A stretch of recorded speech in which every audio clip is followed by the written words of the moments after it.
नमस्कार, मैं मनदीप कुमार आपका एसके बुक्स के यूट्यूब चैनल पर स्वागत करता हूं। आज हम बात करने वाले हैं ग्रेविटेशन पार्ट 2 की। तो पार्ट 2 स्टार्ट करने से पहले मैं आपको हमारी बुक्स के बारे में जानकारी देना चाहूँगा। यहाँ स्क्रीन पे हमने 2 बुक्स दिखाई हुई है आपको, Agniveer Vayu Indian Air Force science subject recruitment test और physics Air Force X group recruitment exam with brief explanation of fundamental principles. देखिए, अब हम जो थ्योरी और जो न्यूमेरिकल्स डिस्कस करेंगे वो इन बुक्स में बहुत अच्छे तरीके से दिया हुआ है, तो आप इन दोनों बुक्स को रेफ़र कर सकते हैं। हमने एग्ज़ाम जो है उन्हीं के लिए हमने स्पेशली ये दोनों बुक्स डिज़ाइन की है, तो आप इन दोनों बुक्स को रेफ़र कर सकते हैं। तो स्टार्ट करते हैं ग्रेविटेशन का पार्ट 2। पार्ट 2 में जो हम पढ़ने वाले हैं, सबसे पहले हम पढ़ते हैं एक्सीलरेशन ड्यू टू ग्रेविटी। ये क्या होता है?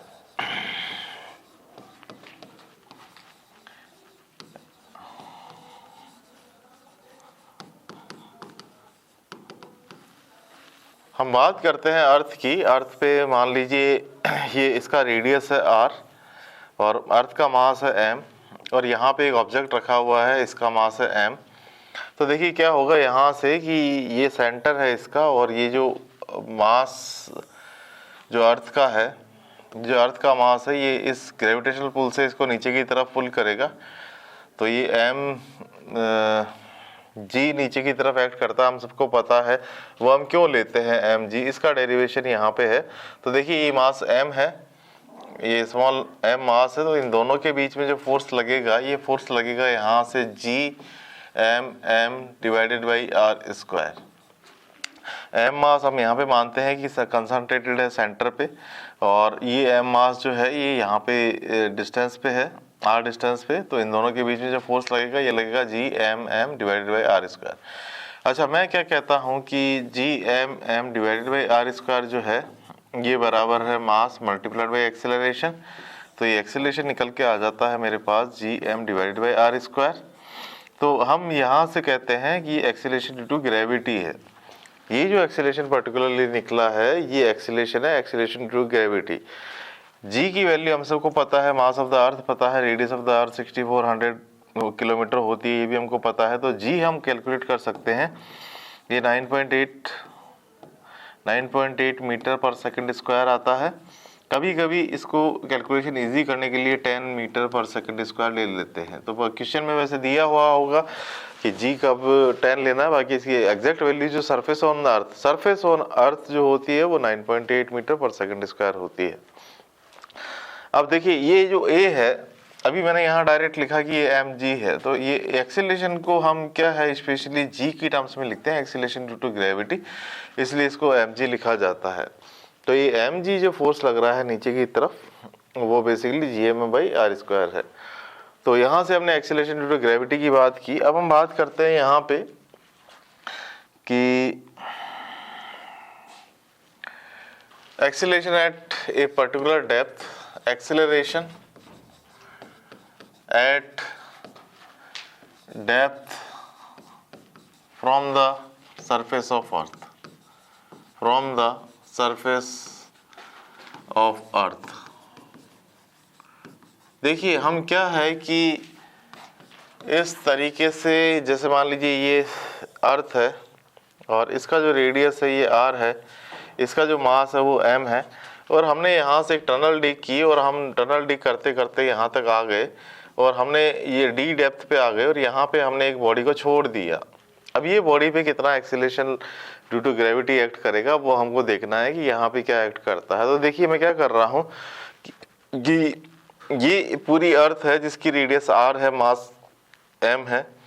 मैं ये मान सकता हूँ कि ये अर्थ एक तो इसका छोटा पार्ट है, मतलब यहाँ से यहाँ तक का छोटा पार्ट मैंने निकाला, ये गोला मैंने बाहर निकाला, ये स्फीयर मैंने बाहर निकाला, और मैं ही मान सकता हूँ कि जो बचा हुआ जो पार्ट है वो शेल है।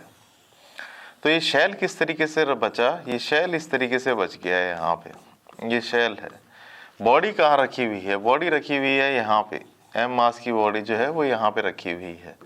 अब देखिए हमको निकालना है कि इस पे net acceleration due to gravity जो है, ये एक्सीलरेशन, या मान लीजिए जो जी डैश अगर कहते हैं, तो ये जी डैश क्या होगा, एक्सीलरेशन ड्यू टू ग्रेविटी जो है ये जी डैश क्या होगा। तो देखिए इसको मैंने दो पार्ट में डिवाइड कर दिया, एक छोटा गोला मैंने निकाल के बाहर रख दिया, एक आउटर शेल को मैंने निकाल के इस तरीके से रख दिया। अब यहाँ पे देखते हैं खास बात क्या है। ये जो शेल है इसमें ये मास जो है यहाँ पे रखा हुआ है, तो ऊपर का जो अर्थ वाला पोर्शन है ये इसको इधर की तरफ पुल करेगा ग्रेविटेशनल पुल से, और नीचे वाला जो पार्ट है ये ग्रेविटेशनल पुल से नीचे की तरफ पुल करेगा। अब होता क्या है यहाँ पे कि ये जो पार्ट है इसकी अगर बात करें तो इस पे दो फोर्स लग रहे हैं। एक तो नेट फोर्स ऊपर लग रहा है, इन सब का रिजल्टेंट देखेंगे फोर्सेस का तो नेट फोर्स ऊपर आएगा। उसी तरीके से इन सब का रिजल्टेंट फोर्स देखेंगे तो ये नीचे आएगा, और ये दोनों फोर्सेस जो हैं ये बराबर हैं, तो नेट फोर्स जो है यहाँ पे 0 है बिकॉज ऑफ आउटर शेल। ये शेल के कारण नेट फोर्स 0 है। इस पर्टिकुलर जो पार्ट है यहाँ पे जो रेडियस बची r-d का जो ये स्फीयर बचा उसके कारण एक्सीलरेशन आएगा, एक्सीलरेशन ड्यू टू ग्रेविटी, वो एक्सीलरेशन आएगा g' के बराबर, तो वो हमको निकालना है। अब ये हम कैसे पुट करें, ये हम कैसे निकालें, तो देखिए मैं यहाँ पे डेरिवेशन करता हूँ। इसमें इस पार्ट का तो कोई रोल नहीं है, ये पार्ट का तो हम सीख चुके हैं कि इसका तो नेट फोर्स जो है वो 0 रहेगा। अब बात करते हैं हम यहाँ पे कि इस मिनी अर्थ, मैं इसको कहता हूँ कि ये मिनी अर्थ है। इस मिनी अर्थ के कारण यहाँ पे ये मिनी अर्थ है, मैंने नया टर्म कॉइन किया है मिनी अर्थ, जैसे मान ली समथिंग, और इसका जो मास रहेगा वो m' रहेगा। तो अब ये मिनी अर्थ है, बिल्कुल वैसा का वैसा ही मैं इक्वेशन लगा देता हूँ कि जब फोर्स ऑफ अट्रैक्शन लग रहा है इस बॉडी पे वो लग रहा है G m' multiplied by m divided by r-d whole square. अब यहाँ पे खास बात क्या आती है कि हम यहाँ पे मास ऑफ द अर्थ नहीं ले सकते, हम ये इस छोटा जो मिनी अर्थ है, जो छोटा सा गोला जो ये यहाँ पे निकला है, इस स्फीयर का, इस गोले का हमको मास चाहिए। अब हम यूनिटी मेथड से इसको निकालते हैं, तो मैं कहता हूँ कि जो m मास है वो फैला हुआ था 4/3 पाई r क्यूब में। फिर मैंने क्या किया कि यहाँ पे m divided by 4/3 pi r cube कर दिया, तो यहाँ पे ये जो मास आ गया ये आ गया मेरे पास मास m0। अब मेरे को अगर m' निकालना है तो m' जो है ये मेरे पास निकल के आएगा m divided by 4/3 pi r cube और multiplied by 4/3 pi multiplied by r-d whole cube. इस तरीके से 4/3 पाई से 4/3 पाई कैंसिल हो गया, तो यहाँ से आता है m' किसके बराबर आता है, यहाँ पे m, यहाँ पे आता है r-d होल क्यूब और डिवाइडेड बाई r क्यूब। यहाँ से इस तरीके से निकल के आ जाता है, ये m' है यहाँ पे। अब मैं इस इक्वेशन में पुट कर देता हूँ यहाँ पे ये वैल्यू, तो ये आ गया f और यहाँ पे आ गया g, और ये m ऐसा का ऐसा, और यहाँ पे इस m' की जगह हम पुट कर देते हैं r-d whole cube divided by r square, और r-d का होल स्क्वायर जो था ये पहले से ही अवेलेबल था, तो ये फोर्स आ गया यहाँ से, ये फोर्स यहाँ से आ गया m divided by r cube है, सॉरी ये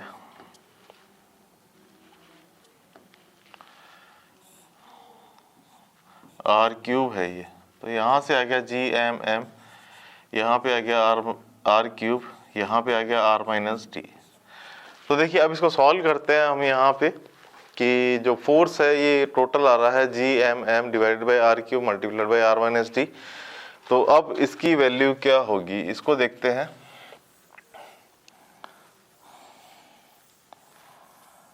तो मैं यहाँ पे इस वैल्यू को पुट कर देता हूँ m r-d divided by r cube, और that is equal to mass multiplied by g'। तो मास से मास कैंसिल हो जाएगा, यहाँ पे आ जाएगा g' that is equal to m divided by r square. यहाँ पे आ गया r-d divided by r, gm by r square जो होता है ये g होता है, और ये जो r-d है डिवाइडेड बाई r है ये 1 - d बाई r हो गया। तो यहाँ से g' की वैल्यू निकल के आती है g 1 - d बाई r। तो ये डेप्थ पे है। देखिए यहाँ पे क्या है कि ये समथिंग, जैसे मान लीजिए मैं कहता हूँ समथिंग, एक ये अर्थ है, अर्थ के नीचे मैंने टनल डिग की और मैं d डेप्थ पे चले गया, तो यहाँ पे जो एक्सीलरेशन ड्यू टू ग्रेविटी है ये हो जाएगा g', ये कम हो जाएगा। जैसे जैसे हम सरफेस से नीचे जाते हैं वैसे वैसे एक्सेलरेशन ड्यू टू ग्रेविटी कम होता जाता है। और लेट अस से मैं बात करता हूँ इसी इक्वेशन में कि सेंटर पे क्या होगा, कि सेंटर पे एक्सेलरेशन ड्यू टू ग्रेविटी जो है ये क्या होगा। तो देखिए सेंटर की बात करते हैं, तो सेंटर पे क्या है, मैं इसी वैल्यू को पुट कर देता हूँ जी 1 माइनस डी बाई आर। अब सेंटर पे अगर हम आ गए तो देखिए ऊपर से हम मूव करते करते सेंटर पे आ गए, तो ये जो डिस्टेंस डी है ये बराबर हो गया आर के। तो यहाँ पे आ गया G dash that is equal to G 1 minus R divided by R. तो ये यहाँ पे आ गया G dash that is equal to G 1 minus 1। तो ये जी डैश बराबर आ गया यहाँ पे 0। तो ये जो एक्सीलरेशन ड्यू टू ग्रेविटी जो सेंटर पे आ गया, सेंटर ऑफ द अर्थ वो 0 आ गया, यानी कि अर्थ के सेंटर पे अगर हम चले जाते हैं तो वहाँ एक्सेलरेशन ड्यू टू ग्रेविटी जो है वो 0 हो जाता है। सरफेस पे मैक्सिमम होता है, जैसे जैसे अंदर जाएंगे टनल में वैसे वैसे एक्सेलरेशन ड्यू टू ग्रेविटी जो है ये कम होता जाएगा। अच्छा चलिए अब हम बात करते हैं आगे, अब ऊपर की बात करते हैं। अब मैं बात करता हूँ यहाँ पे कि acceleration due to gravity at a height, acceleration due to gravity at a height. तो देखिए ये क्या होता है acceleration to gravity at a height. तो यहाँ पे बात करते हैं हम फोर्स की, कि फोर्स क्या लगेगा अगर ये मास जो है अर्थ का है और रेडियस r है, और यहाँ से मैं अगर h हाइट पे चले गया तो यहाँ पे एक्सेलरेशन ड्यू टू ग्रेविटी जो है वो क्या लगेगा, ये जी डैश जो है ये क्या होगा, क्योंकि वो सरफेस के बराबर तो होगा नहीं। यहाँ भी हमने देखा था डेप्थ पे गए थे तो भी जी चेंज हो गया था, उसी तरीके से G dash acceleration due to gravity at a height H कितना हो जाएगा। तो यहाँ पे हम बात करते हैं कि ये बॉडी को अगर मैंने छोड़ा तो ये बॉडी का जो फोर्स है ये इधर की तरफ एक्ट करेगा एफ जी ग्रेविटेशनल फोर्स, और ये किसके बराबर होगा, ये होगा G M divided by R plus H और इसका होल स्क्वायर, और M G M M divided by R plus H whole square. तो अब हम यहाँ पे बात करते हैं जी, इस तरीके से यहाँ पे आ गया जी एम एम, और आर स्क्वायर को मैं कॉमन ले लेता हूँ, यहाँ पे आ गया 1 plus H divided by R और इसका whole square. G M by R square जो होता है ये होता है G acceleration due to gravity at surface of the earth, यहाँ पे आ गया 1 plus H divided by R इसका होल स्क्वायर। तो इस तरीके से आ जाता है। अब इस वैल्यू को हम पुट करते हैं एम जी, और यहाँ पे आ गया 1 plus H divided by R इसका होल स्क्वायर, ये बराबर आ गया यहाँ से एम जी डैश के। तो जी डैश जो बराबर आता है ये बराबर आता है G 1 plus H divided by R इसका होल स्क्वायर। तो that is the exact value, इसको बोला जाता है एग्जैक्ट इक्वेशन। देखिए दोनों केसेस में वैल्यूज अलग आई है, दोनों केसेस में डेरिवेशन जो आया है वो अलग आया है। जब हम बात कर रहे थे डेप्थ पे तो वहाँ पे आया था G dash equal to G 1 minus D by R, और यहाँ पे जो आ रहा है ये आ रहा है G dash that is equal to G divided by 1 plus H by R का होल स्क्वायर। तो ये थोड़ा सा डिफरेंस है यहाँ पे। अच्छा अब इसकी बात करते हैं, यहाँ पे देखिए ये इक्वेशन तो एग्जैक्ट है, ये हर जगह एग्जैक्ट वैल्यू देगी। अब होता क्या है कि कैलकुलेशन थोड़ी सी लंबी हो जाती है, कैलकुलेशन थोड़ी सी डिफ़िकल्ट हो जाती है, तो हम क्या है एक अप्रोक्सीमेट इक्वेशन और निकालते हैं। तो अप्रोक्सीमेट इक्वेशन देखिए क्या है, तो अप्रोक्सीमेट इक्वेशन जो है ये किस तरीके से निकलती है। अप्रोक्सीमेट इक्वेशन तो हम यहाँ पे क्या करते हैं कि ये जी डैश है और यहाँ पे हम कहते हैं जी, यहाँ पे हम कहते हैं 1 प्लस एच बाई आर, और यहाँ पे हम कहते हैं -2 पावर -2 हो गई। इसका जब हम बाइनोमियल एक्सपेंशन करेंगे तो ये इक्वेशन रिड्यूस हो जाती है जी डैश, ये आ जाता है जी, और यहाँ पे आ जाता है 1 minus 2h divided by R. Binomial theorem में और भी टर्म्स आती है वैसे तो, h बाई आर का whole square, h by R का होल क्यूब, इस तरीके से बहुत टर्म्स आएगी, लेकिन वो टर्म्स जो होती है वो हम इग्नोर कर देते हैं क्योंकि h जो है छोटी हाइट के लिए, फॉर स्मॉल हाइट्स मेरे को लिखना चाहिए, फॉर स्मॉल हाइट्स छोटी हाइट्स के लिए अप्रोक्सीमेट इक्वेशन हमारी काम दे जाती है। तो अप्रोक्सीमेट इक्वेशन ये है, बाकी ये इक्वेशन तो हर जगह वैलिड है। आपको अगर छोटी हाइट्स मान लीजिए 400 किलोमीटर दे रखा है, तो 400 किलोमीटर अगर देखेंगे तो ये छोटी हाइट है, और अगर रेडियस ऑफ द अर्थ देखेंगे तो 6400 किलोमीटर है। तो उस जगह आप करीब करीब ये इक्वेशन को यूज कर सकते हैं, करीब करीब सेम सा आंसर आपको मिल जाएगा। और बड़ी रेडियस हो गई, मान लीजिए मैं कहता हूँ कि जो हाइट है ये हो गई लेट अस से 3200 किलोमीटर, तो यहाँ पे हम कह सकते हैं कि हाइट जो है स्मॉल नहीं है, अच्छी खासी हाइट है, 3200 kilometre compare to radius of the earth है। तो आपको ये इक्वेशन यूज करनी है, G dash is equal to G divided by 1 plus H by R का होल स्क्वायर। तो ये इक्वेशन उस जगह यूज होगी और ये इक्वेशन छोटी हाइट के लिए यूज होगी। तो यहाँ पे आज हमने यहाँ कुछ एक्सीलरेशन ड्यू टू ग्रेविटी से रिलेटेड डेरिवेशंस किए, कुछ एग्जांपल्स हमने देखी कि ये क्या होते हैं। तो इससे रिलेटेड और हम क्वेश्चन करते हैं। तो ये जो है इससे रिलेटेड जो हाइट और डेप्थ से रिलेटेड क्वेश्चंस है वो हम और देखते हैं कि क्या क्वेश्चन आ सकते हैं। तो मैं यहाँ सिंप्लिसिटी के लिए मैं छोटा सा एक इक्वेशन यहाँ पे लिख देता हूँ। जैसे डेप्थ पे जो था वो क्या था, डेप्थ पे जो पार्ट आया था ये आया था G dash that is equal to G 1 minus D by R. और हाइट पे हम देखते हैं हाइट पे क्या होता है। तो हाइट पे दो इक्वेशन होती है, G dash that is equal to G और divided by 1 plus H by R इसका होल स्क्वायर। एक तो ये होती है इक्वेशन और एक इक्वेशन होती है G dash that is equal to G 1 minus 2h divided by R. तो ये दो इक्वेशन हमने देखी इस तरीके से। हाइट के लिए पर्टिकुलरली ये वैलिड है और डेप्थ के लिए ये वैलिड है। अब मान लीजिए मैं कहता हूँ क्वेश्चन कहता हूँ कि find acceleration due to gravity, find acceleration due to gravity at a height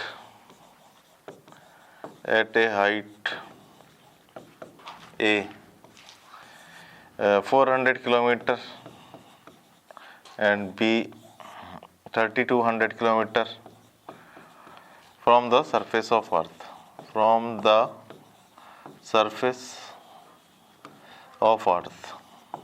तो देखिए सिंपल क्वेश्चन है। मैं ए पार्ट सॉल्व करके बताता हूँ सॉल्यूशन। जैसे ए पार्ट का जो है वो क्या होगा, तो यहाँ पे हम कहेंगे G dash that is equal to G 1 minus 2h divided by are.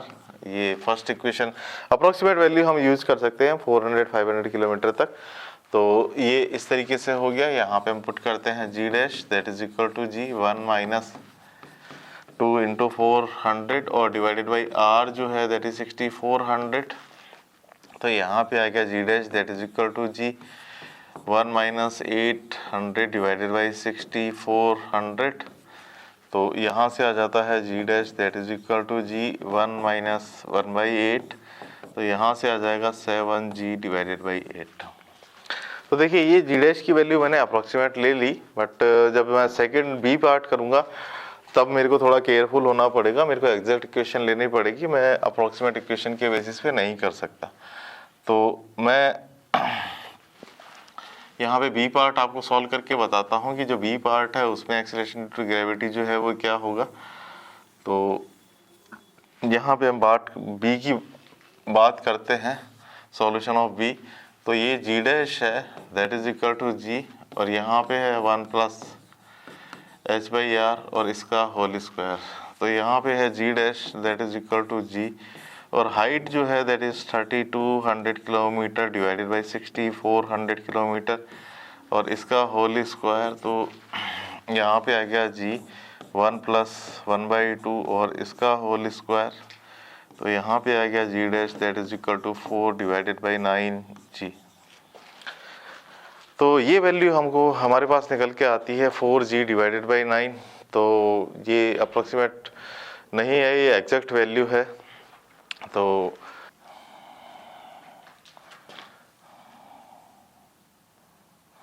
मैं यहाँ पे क्वेश्चन करता हूँ कि find acceleration due to gravity at a depth 3200 kilometer from the surface of earth.